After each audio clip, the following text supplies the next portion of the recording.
I knew people were watching me. You know, that was my life. People were trying to figure out how to bust me or rob me, or, you know, that's what the life is as a drug dealer or a crime figure.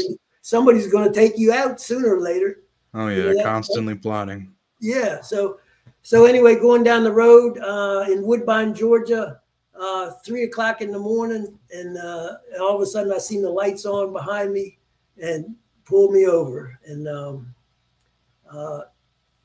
you know, I had the stuff here. I had the cocaine hidden. I had a Cadillac. I had a gangster hat on. One of the NFL football players, friends of mine, I had his hat. I had a velvet jacket on. You know, $200 or $300 shoes. You know, I was definitely out there in reality. Yeah, I'm sure. A policeman put me in the back of his car, and I threw my hands up and I said, "I'm yours." That's where it all started. That's where it started at. And you know, I got put into Woodbine County Jail, and the sheriff is named Bill Smith, and it was so wild. So I was in the pod, and before they sentence you, you really don't get much freedom. You know, you don't get to do much when you're in jail. After you're sentenced, then you can be a trustee, or, you know, it's kind of like. And so I got sentenced about 3 months in, and I was going to say you were supposed to get 35 years too. Yeah, I got sentenced to 35 years. Oh, okay. So that was he said, all right, this is what you're getting. Interstate transportation. And you know, I was walking back from the court, and I could my legs were like rubber. You know, I said, oh my goodness, I surrendered to God, and now what's going on? And I walked into the office, and Bill Smith, his office is right before they take you back to the pods. And my girlfriend was there pleading, would you please talk to Joe? Would you please talk to Joe? And she and so when I came in through the court, after the court, he grabbed me and pulled me in his room, and he you know, he's got this long drawn Southern accent. He says, "Son, are you guilty?"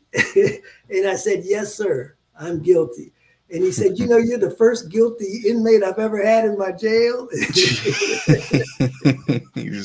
So that's how we started. That's how my friendship started with him. He says, "Well, you know what?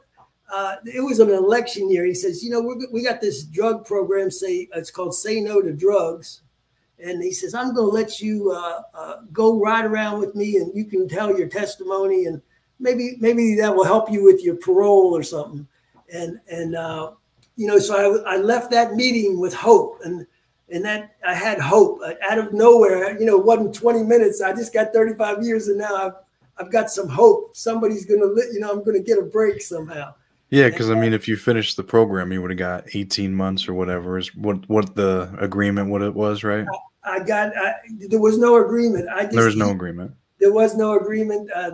He said, after we became friends, I said, you know, so it was I had about 16 months left after that. And then I started going out and spending time with him.